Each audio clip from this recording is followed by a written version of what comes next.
चालू आहे, माझे पैसे द्या, थकबाकीदार आहे तुम्ही.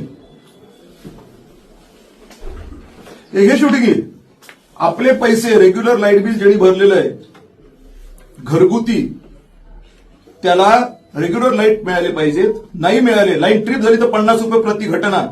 व्होल्टेज ट्रिप झालं, फ्लक्च्युएट झालं, 50 रुपये प्रति घटना. ट्रान्सफॉर्मर 24 तासात नाही मिळाला, 50 रुपये प्रति घंटा. कोटेशन पाहिजे, कोटेशन नाही दिलं 100 रुपये प्रति आठवडा. कोटेशन भरलंय, कोटेशन हे केलं नाही, पूर्तता केली नाही, 63 ट्रान्सफॉर्मर 100चा पाहिजे. सिंगल फेज लाईट पाहिजे. याची नुकसान भरपाई तरतूद आहे का नाही? कार्यकारी अभियंता महोदय आहे ना?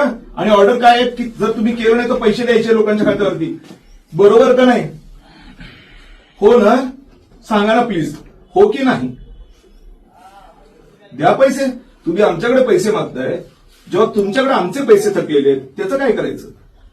तुम्ही आता म्हणताय मी लिहून देतो की 10 दिवसात पैसे देतो. 10 दिवसात तुम्ही पैसे दिले किंवा खात्यावरती तुम्ही तुमच्या नवीन बिलामध्ये नाही तुम्ही ऍड करून पाठवले, तर मग काय करायचं?